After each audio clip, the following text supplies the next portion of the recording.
Ikaze iki ni igice cya kabiri. Mu gice cya mbere twarebaga uko wakora ifoto nziza nk'iyi ngiyi uri kubona muri sikirini, washyira muri sikirini ukayikora wifashishije AI ebyiri twabonye. Noneho rero tugiye kureba ese ya foto twamaze gukora ni gute twayishyira muri sikirini ya telefone yacu. Niba ari ubwa mbere ugeze kuri iyi cano ni Tech AB Rwanda, njye ndi Ami Byiringiro. Ni njye tubana kuri uyu muyoboro wa YouTube cano, kanda subscribe kugira ngo ibyiza bitaza kugucika.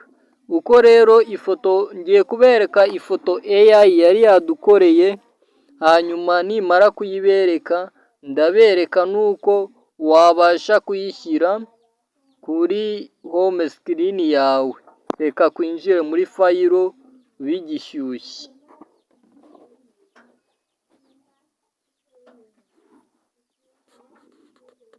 Urabona ko nta mpamvu yo gutinda, twageze muri fayiro yacu. Reka tuze dukanda muri image.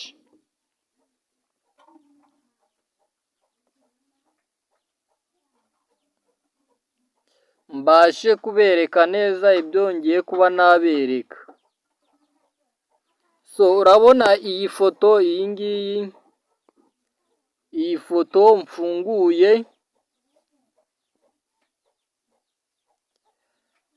iyi ni ifoto isanzwe, ni ifoto yafashwe na kamera. Noneho iyi foto twayihaye AI tuyitegeka kugira ibyo ihindura. Ngiye kukwereka rero ifoto AI yaduhaye nyuma y'uko tuyihaye iyi foto. Dore ifoto ya mbere AI yaduhaye ivuye muri iyi foto. Ni ukuvuga ngo iyi foto bayihinduye mw'iyi. Ngira ngo urabibona. Reka nkwereke iya kabiri. Iyi foto niyo yayindi nakwerekaga. Ibi twabikoze kwifashishije AI ebyiri. Niba ushaka kuza kumenya uko twabikoze, urebe muri description, link iraza kuba irimo ya video twakoze mbere. Niba ari ubwa mbere ugeze kuri uyu muyoboro, kanda subscribe. Noneho rero iyi foto tuyikora, kuyifuzaga kuyishyira muri home screen ya telefone yacu. Wakibaza ngo ese ni gute ubundi nashyira iyi foto muri home screen ya telefone yanjye, cyangwa nayishyira muri tableau ya telefone yanjye? Kanda subscribe, tukanda like. Ndabizi wise wumva ko iyi ariyo video wari ugeneye. Ntabwo bihagije, bitubwire no muri comment, utubwire ati iyo niyo video nari nkeneye. Noneho rero tugiye kuza, urabona aha ku ifoto haruguru hari ahantu hari akamenyetso ka share ndetse n'ari akamenyetso k'utudomo dutatu. Reka dukande kuri utu tudomo dutatu. Ngira ngo urabibona, ibi byose usanzwe ubibona. Noneho tugiye kuza dukande users. Ahanditse users hejuru ka mbere. Urabona tukigakandaho haje ibintu byinshi, ama application menshi. Noneho kwebwe turaje duhitemo gallery wallpaper. Reka kuyitiremo gallery wallpaper. Dutegerezeho gato. Urabona ya foto yacu yajemo, ariko nukwiri. Urabona hari akamenyetso k'agakubo, akaza aka k'ikinyampande karimo akarongo, ukandaho ukaba wajya uko uhindura ifoto yawe cyangwa uyirisizinga. Ariko reka tuyireke iguma ari nini. Wowe ushobora guhitamo rwose ukayimanura ukayigira nto, cyangwa ukaba wayireka gutya kuko screen ya telefone aba ari nini. Noneho turaza dukande kuri aka kamenyetso kava tuvivure.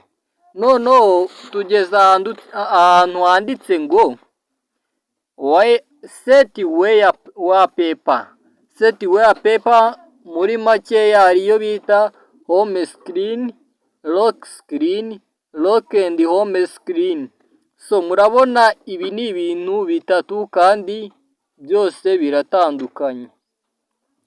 Iyo bavuze ngo home screen ni ukuvuga ngo ni hahandi mu ma application ya foto uzasanga iri hariya mu ma application yawe rwose, ugasanga hiromaritsemo ifoto.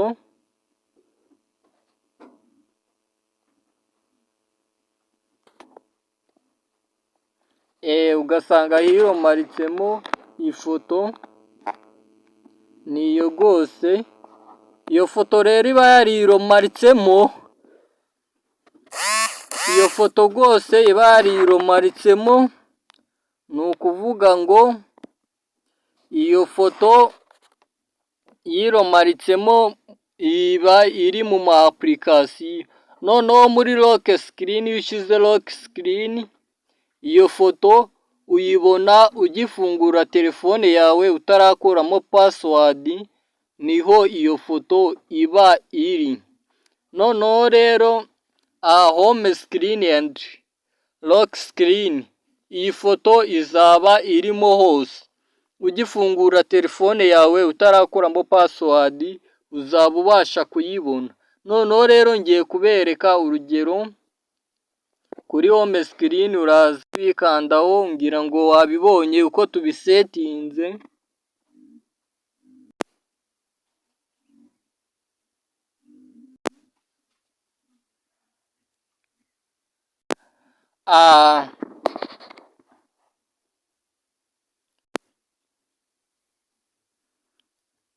Reka yego, ngira ngo urabibona.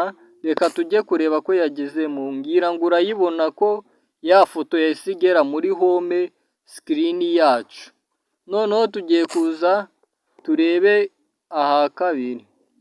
Aha kabiri muri lock screen biradusaba ngo tuzangire nyine. Nyamuneka niba utarakanda subscribe, ngira ngo urabibona ko watakaye, wari ukwiye kuba warayikanze rwose. Noneho lock screen nayo reka tuze turebe ngo biraza kuba bimeze gute. So lock screen ni hano, ngira ngo urayibona ko naho muri makeya ubishaka ifoto washyira muri home screen niyo washyira muri lock screen, zaba ari ifoto ebyiri zitandukanye. Nk'uko tubibonye, lock screen ni hahandi umuntu ashyikira atarakuramo password ya foto iba irimo. Noneho muri home screen winjiye muri application, ya foto iba irimo niyo ya home screen. Noneho tugeze ku gice cya gatatu, home screen ndetse na lock screen. Wakoresheje ifoto imwe ugashyiramo ifoto imwe igahinguka hose. Reka tuhakande naho turebe uko uyishyiramo. Ni ukuvuga ngo iyi foto iraza kubibarizwa muri home screen, ikaba ibarizwa no muri lock screen. Wenda reka tuze tubirebe. Urabona muri home screen niyo irimo. Noneho reka no muri lock screen, ariko nanone sinagenda ntakweretse ko ushobora gukoresha ifoto zitandukanye. Reka ngakore aba ariko dusorezaho.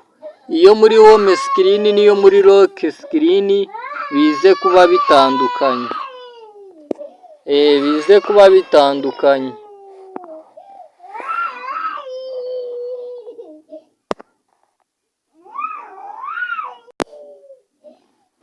Bize kuba bitameze kimwe rwose. Wenda muri lock screen reka duhashyire. Noneho home screen naho reka tuhashyire.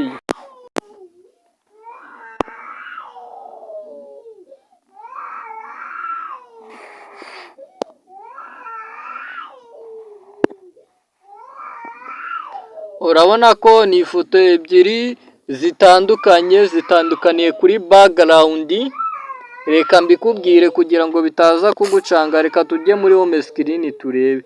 Urabona muri home screen hari. Noneho rero wogeze kuri uyu mwanya turi kumwe, kanda subscribe, duhereze like muri comment. Ufite icyo wumva ko azavugaho ubutaha ukitubwira.